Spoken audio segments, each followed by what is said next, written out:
Hello good morning all of you. आज हम आपके लिए ऑनलाइन क्लासेस में एक नया टॉपिक लेके आए हैं जो आपके सिलेबस रिलेटेड है, जो कि है आपका नाम ऑपरेटिंग सिस्टम।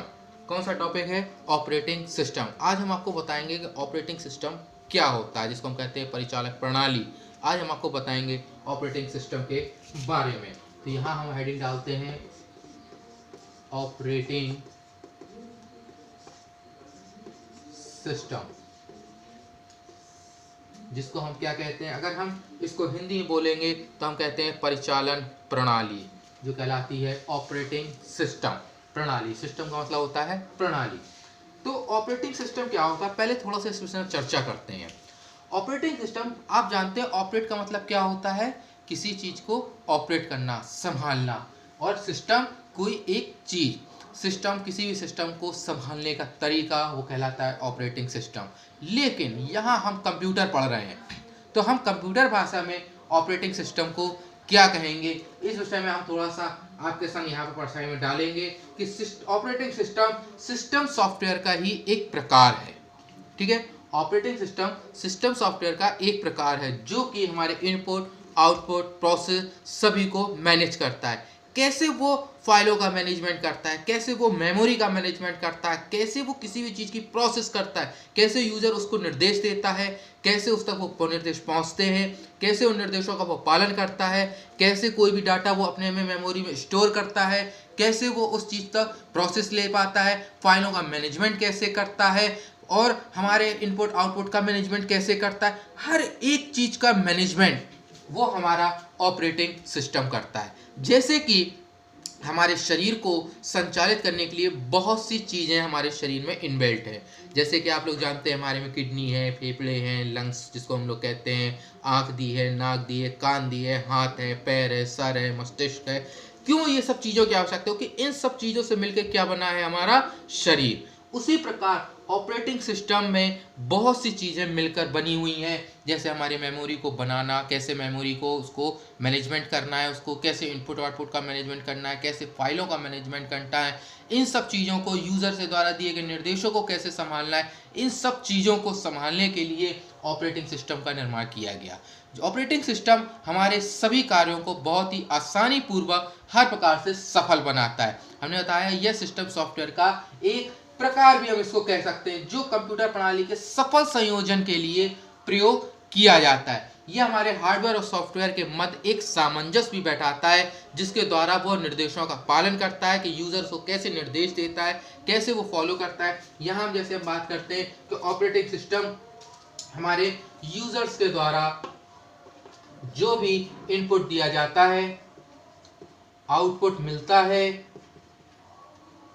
और इन दोनों के बीच जो प्रोसेस होती है, वो सारे कार्य हमारा ऑपरेटिंग सिस्टम ही करता है। हमने आपको बताया ऑपरेटिंग सिस्टम का कार्य है इनपुट आउटपुट मैनेजमेंट की व्यवस्था करना, उसकी प्रोसेस की व्यवस्था करना, मेमोरी की व्यवस्था करना, कि मेमोरी मैनेजमेंट का कार्य करना, जिसको हम कहते हैं मैनेजमेंट। मैनेजमेंट का होता है कि किस तरीके से उसको मैनेज किया जाए, कि कैसे उसको कहाँ रखा जाए। सारी चीज़ें ये हमारे हार्डवेयर और सॉफ्टवेयर दोनों के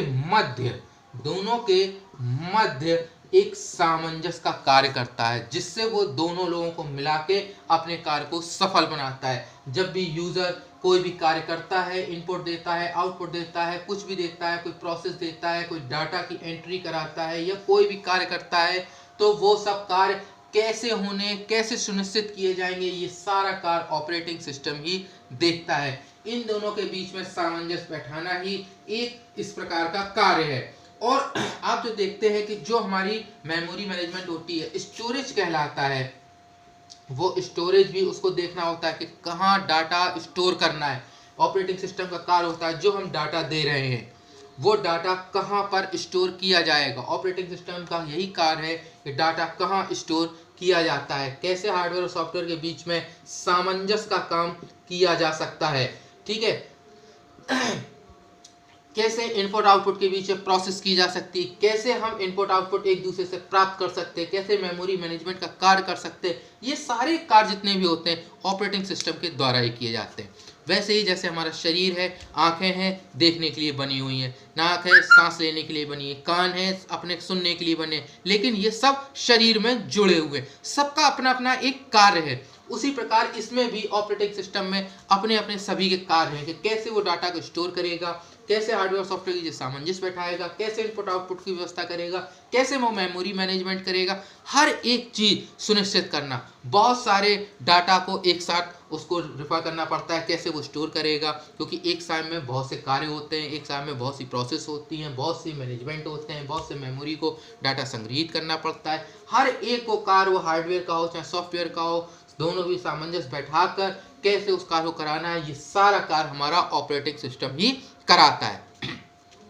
ऑपरेटिंग सिस्टम के मध्य जो हमने आपको बता रहे थे कि ये सब जो यूजर्स के द्वारा वो सभी कार्य कराता है, इन सभी प्रक्रियाओं का क्रियान्वयन उचित प्रकार से हो रहा है या नहीं हो रहा है, ये भी हमारा ऑपरेटिंग सिस्टम देखता है कि ये कार्य सही से हो रहा है कि नहीं हो रहा है, मेमोरी मैनेजमेंट सही हो रहा है नहीं हो रहा, इनपुट आउटपुट सही से मिल रहा है कि नहीं मिल रहा है, डाटा में स्टोरेज हमारा सही से हो रहा है नहीं हो रहा है, हार्डवेयर सॉफ्टवेयर की सामंजस्य बैठ रहा है कि नहीं, इन सब का कार्य हमारा ऑपरेटिंग सिस्टम ही करता है। जैसे कि हमने आपको बता दिया कि ऑपरेटिंग सिस्टम में ये सारी चीजें जुड़ी हुई होती हैं, हमारा सिस्टम ऑपरेटिंग सिस्टम से मिलकर ही बना होता है, ये हार्डवेयर और सॉफ्टवेयर दोनों का ही मध्य काम करता है और उनके बीच हुई प्रोसेस, किसी प्रकार के कार्य, सभी चीजों को ये अपने तरीके से सॉल्व कराता है। ऑपरेटिंग सिस्टम बहुत ही महत्वपूर्ण परिचालक प्रणाली है, इसको हिंदी में क्या कहते हैं, परिचालक प्रणाली।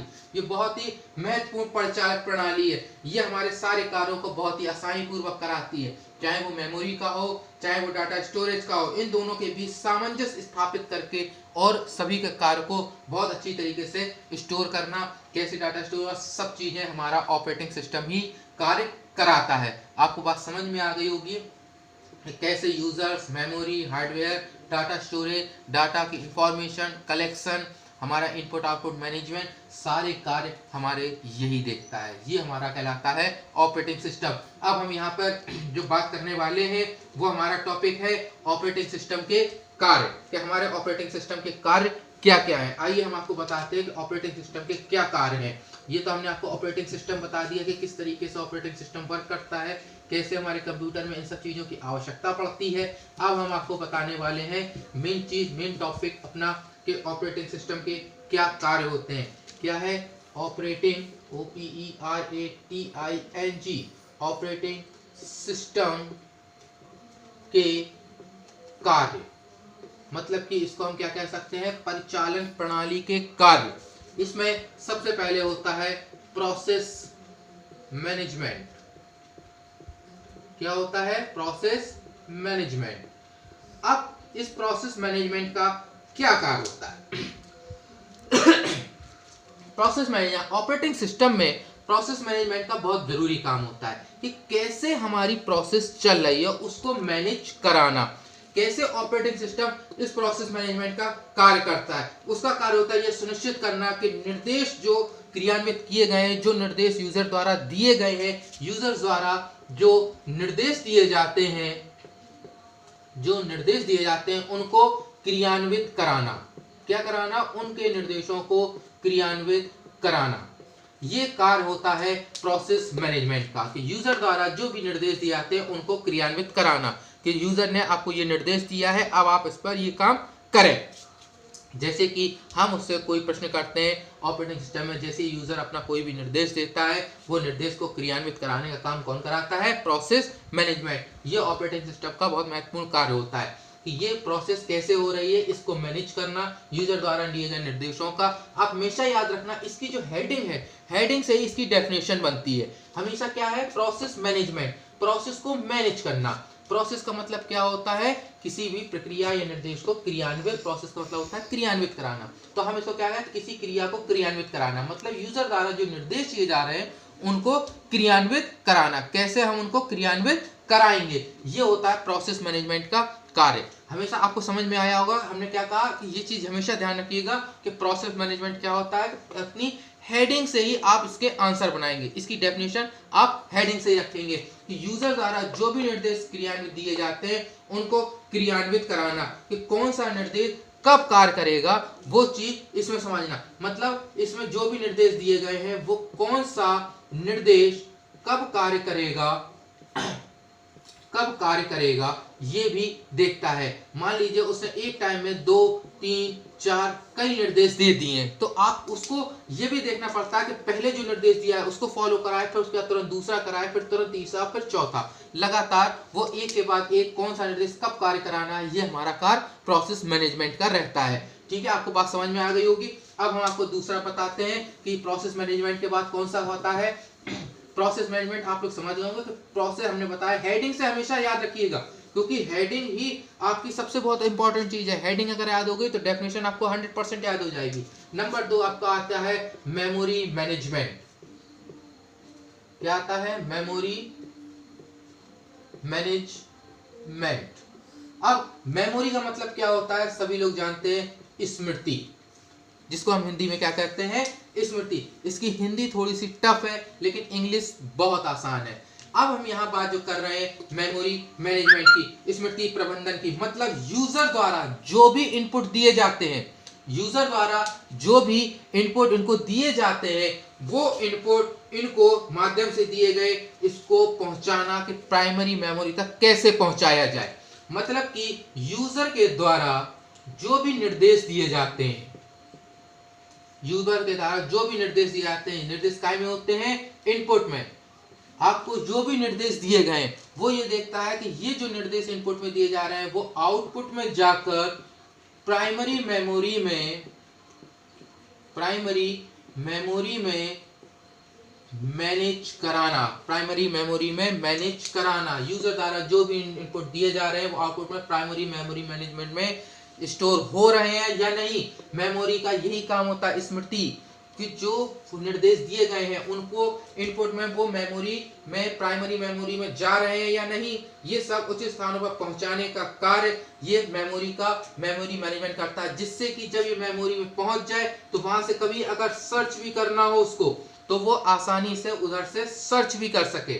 हमने आपको जैसे बताया कि मेमोरी मैनेजमेंट मतलब यूजर द्वारा जो भी निर्देश होते हैं, मतलब इनपुट दिए जाते हैं, वो प्राइमरी मेमोरी तक सही तरीके से पहुंच रहे हैं या नहीं, इसका ध्यान रखना। और अगर हमें कभी सर्च करना हो तो वहां से सर्च भी कर सके, ये कार्य हमारा कौन करता है? Memory management. हमने आपको बताया कि आप हमेशा हेडिंग से इसकी डेफिनेशन बनाएंगे। क्या है मेमोरी का मतलब? स्मृति मतलब मेमोरी को मैनेज करना। मेमोरी को कैसे मैनेज किया जाएगा? जब आप कोई चीज बताएंगे तभी तो हम आपको समझा रहे हैं, तो आपकी मेमोरी में जा रहा है ना, कुछ स्टोर हो रहा है, तो वही चीज देखना कि यूजर जो इनपुट दे रहा है, हम यहाँ पे यूजर हो गए, हम आपको बता रहे हैं, तो ये हमारा इनपुट हो रहा है कि हम आपको इनपुट दे रहे हैं और आप अपनी प्राइमरी मेमोरी जो आपका मस्तिष्क हो उसमें आप बैठा रहे हैं, तो वो सही से बैठ रहा है या नहीं बैठ रहा है, ये काम कौन कराता है? मेमोरी मैनेजमेंट का। समझ में आया? ये हो गया आपका मेमोरी मैनेजमेंट। अब हम बात करते हैं आपकी तीसरी। ये तो आपके 2 मैनेजमेंट हो गए, कौन कौन से आपके हो गए हैं? एक तो हो गया प्रोसेस मैनेजमेंट और दूसरा आपका हो गया है आपका मेमोरी मैनेजमेंट। अब हम बात करते हैं input output management. Input output management. अब इसमें क्या होता है? जो भी इनपुट किया गया है, जो भी चीज इनपुट की गई है, वो आउटपुट डिवाइसेस के समन्वय पर आवश्यकता पड़ने पर उनको क्रियान्वित कराना। मतलब जो भी यूजर द्वारा इनपुट दिया गया है उसको कब आउटपुट देना है, इस चीज का सामंजस्य बैठाना, ये सबसे बड़ा काम होता है मैनेजमेंट। इनपुट आउटपुट का मतलब होता है, हमने आपको बताया था कि इसकी थोड़ी सी हिंदी टफ होती है, ये कहलाता है आगत और निर्गत। हिंदी में इसको कहते हैं आगत और निर्गत। मैनेजमेंट का मतलब होता है प्रबंधन, ठीक है? मैनेजमेंट का मतलब होता है आगत निर्गत प्रबंधन। तो यहाँ क्या है? यूजर द्वारा जो इनपुट दिए गए हैं वो कब हमको उसका आउटपुट देना है, उन इनपुटों का हमें जवाब कब देना है, इसीलिए उनके बीच का जो सामंजस्य बैठता है वो कहलाता है इनपुट आउटपुट मैनेजमेंट। सिर्फ वही व्यवस्था करता है कब इनपुट का हमारा आया है, कब हमें उसका आउटपुट देना है, इसका सामंजस्य इनपुट आउटपुट मैनेजमेंट के द्वारा ही किया जाता है। तभी इसके द्वारा ये कार्य समझ, हमने आपको होता है हेडिंग से इनपुट आउटपुट मैनेज, इनपुट को मैनेज करना, आउटपुट को मैनेज करना। यूजर द्वारा जब इनपुट दिया जाता है कि इनपुट देने के बाद आउटपुट कब देना है, यही काम हमारा इनपुट आउटपुट मैनेजमेंट के द्वारा ही किया जाता है कि कब हमें इनपुट देगा और कब हम उसको आउटपुट देंगे। इन दोनों के बीच जो सामंजस्य बैठाया जाता है वो कहलाता है input output management. Last point आपका एक जो बचता है ये इनपुट आउटपुट मैनेजमेंट हो जाता है। इसके बाद बचता है लास्ट आपका फाइल मैनेजमेंट। लास्ट क्या है? File management. फाइल मैनेजमेंट क्या होता है कि जो भी हमने यूजर ने डाटा दिया है, यूजर ने जो भी डाटा दिया है, जो भी फाइल बनी है, उनको मैनेज करना। मैंने कहा अपनी हेडिंग से इसकी डेफिनेशन बनाइए, फाइल को मैनेज करना। फाइल को कैसे मैनेज किया जाएगा? जब यूजर के द्वारा कोई डाटा दिया जाता है तो उसको कहाँ स्टोर करना है, वो हमेशा स्टोरेज कहाँ होता है? सेकेंडरी डिवाइस, सेकेंडरी डिवाइस में स्टोर किया जाता है। तो फाइलों का मैनेज, कैसे फाइलों का मैनेज किया जाएगा, कैसे डाटा वहां तक पहुंचाया जाएगा, कैसे उस चीजों की व्यवस्था की जाएगी, ये सब चीजें फाइल मैनेजमेंट के थ्रू ही किया जाता है। यूजर जो डाटा देता है, जो फाइलें बनती हैं, कैसे फाइलें बनेंगी, कैसे उन सबको को रखा जाएगा, कहाँ उनको स्टोर किया जाएगा, ये सारा काम फाइल मैनेजमेंट के थ्रू ही किया जाता है। हमेशा इस चीज का याद रखिएगा कि मैंने कहा कि हेडिंग से ही आप जो है ये बनाएंगे कि कौन सी डेफिनेशन कैसे बननी है। तो यहाँ आप समझ लिए थोड़ा सा फाइल मैनेजमेंट। फाइल का मतलब होता है हिंदी में फाइल ही कहा जाता है। मैनेज, फाइलों को कैसे मैनेज किया जाएगा, यूजर के द्वारा जो भी फाइल बनाई जाती है, जो भी डाटा दिया जाता है, उनको स्टोर करना, कैसे सेकेंडरी स्टोरेज डिवाइस में स्टोर किया जाएगा, कैसे वहाँ पर डाटा पहुँचाया जाएगा, ये सारा कार्य फाइल मैनेजमेंट करता है। तो हमने आपको बता दी 4 चीजें, ये तो हो गई। दूसरा हमने आपको बताया था मेमोरी मैनेजमेंट, और पहला हमने बताया था प्रोसेस मैनेजमेंट। तो आपका पहला हो गया प्रोसेस मैनेजमेंट, दूसरा मेमोरी मैनेजमेंट, तीसरा हो गया इनपुट आउटपुट और चौथा हो गया फाइल मैनेजमेंट। ये 4 मैनेजमेंट आपके ऑपरेटिंग सिस्टम के कार्य कहलाते हैं। इन चारों के द्वारा ही जो कार्य किए जाते हैं वो ऑपरेटिंग सिस्टम के कार्य कहलाते हैं। आप लोगों को समझ में आया होगा कि, लेकिन हमेशा याद रखिएगा, मैंने आपको फिर कहा कि इस चीज के जो भी हेडिंग से, सिर्फ हेडिंग्स याद कर लीजिए, उन हेडिंग से ही आपकी डेफिनेशन बन जाएंगी। क्लियर कर लीजिए, प्रोसेस मैनेजमेंट, दूसरी मेमोरी मैनेजमेंट, तीसरा है इनपुट आउटपुट मैनेजमेंट, चौथा है फाइल मैनेजमेंट। इन चारों की आप हेडिंग याद कर लीजिए और उन्हीं से ही इनका अर्थ निकाल के पूरी डेफिनेशन क्लियर हो जाती है। ओके, अब आप लोगों को समझ में आ गया होगा। और अगर किसी प्रकार की कोई समस्या हो तो आप निसंकोच हमसे पूछिएगा, हम आपकी समस्या को दूर करेंगे। ओके, धन्यवाद।